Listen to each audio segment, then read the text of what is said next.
família. Eu ia falar aqui saudável. aquela frase que já denuncia que você tá ficando velho, né? Na minha época. Na minha época. Mas na verdade acho que não é na minha época. Na minha realidade de convívio ministerial, você também é filho de pastor. Só que você sempre cresceu numa casa onde seu pai vivia isso, nessa realidade de bivocacionado, né? Sim, sim. Ele sempre teve um ministério e também teve frentes ali de empreendedorismo e vivendo.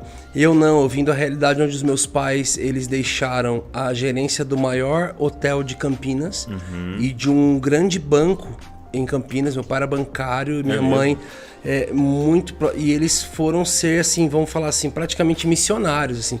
Foram para uma cidadezinha muito pequena, a região que a gente morava ali não tinha asfalto, e tipo, ele com uma bicicleta, ela com outra, tipo assim, demos um downgrade violento no nosso estilo de vida. Você tinha? Eu tinha 9 anos. Então você pegou a fase de uma prosperidade isso. ali. E aí a gente foi parar nessa situação e nessa falta também de entendimento, de mentoria para com eles, da vertente ministerial que nós andávamos, vinha muito da frase assim, eu era um menino da rua que não tinha alguma coisa, eu queria ter e de repente, não, a gente não tem condição porque a igreja não conseguiu o nosso salário, olha, porque E eu fui crescendo assim, eu demorei anos para descobrir que até as falhas de caráter que eu tive na minha adolescência e meus tratamentos que eu permiti o Senhor tocar com relação às minhas oscilações de uma vida muito pecaminosa que eu tive na minha adolescência, eu fui descobrir um tempo depois que vinha de um lugar chamado dependência de Deus.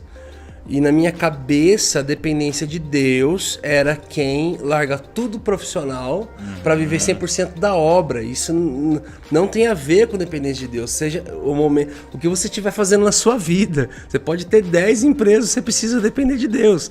Em que você estiver fazendo. Mas na nossa linguagem corriqueira de ministério e linha ministerial que a gente seguia, depender de Deus, a conversa era assim. Quem tinha abandonado uma empresa, uma gerente, agora estava 100% dedicado às coisas ministeriais. Até um orgulho, né, disso, né? De, tipo, quem que largou mais?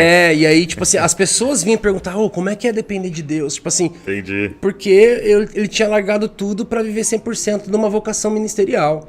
E eu entendia que depender de Deus era isso. Então, sempre que eu percebia que eu estava indo para um lugar onde eu estava perdendo o controle da minha vida e 100% envolvido com as coisas vocacionais, sempre fluía algumas falhas da minha vida, do meu caráter, assim.